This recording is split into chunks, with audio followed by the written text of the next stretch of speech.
मित्रों नमस्कार, मैं रवीश पांडे फिर आज के अंक में सामान्य अध्ययन से कुछ प्रश्न आप सभी के बीच लेके आया हूं।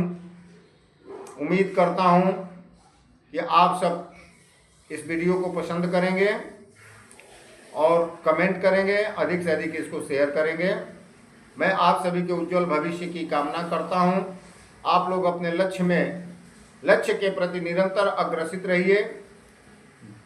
हृदय से मैं आप सभी को शुभकामनाएं देता हूं। कठोर मेहनत करिए, संकल्प ले लीजिए, क्योंकि संकल्प का कोई विकल्प नहीं होता है और हर संकल्पवान व्यक्ति ही जीवन में सफल होता है।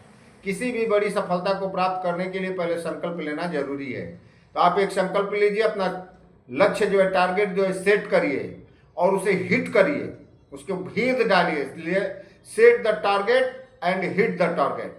तो आप अपना एक लक्ष्य निर्धारित करें और लक्ष्य को भेदने के लिए पूरी ईमानदारी के साथ निरंतर कठोर परिश्रम करें। निश्चित रूप से ईश्वर आपका साथ देगा और आपको सफलता मिलेगी। मैं आप सभी के उज्जवल भविष्य की कामना करते हुए पुनः आज सामान्य अध्ययन के कुछ प्रश्न लेकर के आप सभी के बीच उपस्थित हो रहा हूं। आशा करता हूं कि ये वीडियो आप सभी को पसंद आएगा और पसंद आए तो इसे लाइक, कमेंट करना, शेयर करना न भूलें। तो चलिए, आज उत्तर प्रदेश लोक सेवा आयोग द्वारा आयोजित होने वाली परीक्षा यूपीपीसीएस से उप विद्यालय निरीक्षक एसडीआई जिसको बोला जाता है, उप विद्यालय निरीक्षक एसडीआई परीक्षा में किस तरह से सामान्य अध्ययन के प्रश्न पूछे जाते हैं, उनको कुछ उदाहरण मैं आप सबको दे रहा हूं, कुछ प्रश्न आप सभी के बीच में भेज रहा हूं। चलिए, पहला प्रश्न है कि गांधी जी ने दांडी मार्च प्रारंभ किया। गांधी जी ने दांडी मार्च प्रारंभ किया। इसके लिए 4 विकल्प हैं। पहला विकल्प है अंग्रेजों को भारत छोड़ने के लिए, दूसरा है नमक कानून तोड़ने के लिए, और तीसरा है विदेशी सामानों के बहिष्कार करने के लिए, और चौथा विकल्प है हिंदू मुस्लिम एकता के लिए। तो ये 4 विकल्प हैं। प्रश्न है गांधी जी ने दांडी मार्च प्रारंभ किया। इसका पहला आंसर जो है दूसरा विकल्प जो है नमक कानून तोड़ने के लिए, यह सही होगा। कांग्रेस की कार्यकारिणी द्वारा वर्ष 1929 में लाहौर में जो कांग्रेस का अधिवेशन हुआ था, गांधी जी को अधिकार दिया गया उसमें कि वह आंदोलन छेड़ें, और इसी के तहत गांधी जी ने अपनी 11 सूत्री मांग लॉर्ड इरविन के समक्ष प्रस्तुत रखी। मांग अस्वीकार होने पर गांधी जी ने 12 मार्च को अपने 78 सहयोगियों के साथ साबरमती आश्रम से 240 मील दूर दांडी तक मार्च किया, जिसे दांडी मार्च कहा जाता है। दांडी पहुंचकर उन्होंने एक केतली में पानी गर्म करके प्रतीक स्वरूप नमक कानून को तोड़ा। दांडी यानी नौसारी जो है गुजरात में समुद्र के किनारे स्थित एक स्थान है।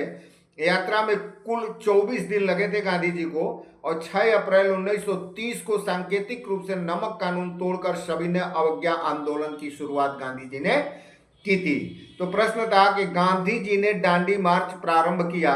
इसका सही उत्तर है नमक कानून तोड़ने के लिए। चलिए, दूसरा प्रश्न है कि प्रसिद्ध गीत सारे जहां से अच्छा हिंदोस्तां हमारा किसकी रचना है। इसके लिए 4 विकल्प है। साहिर लुधियानी की, सर सैयद अहमद खां की, सर मोहम्मद इकबाल की, और बहादुर शाह जफर की।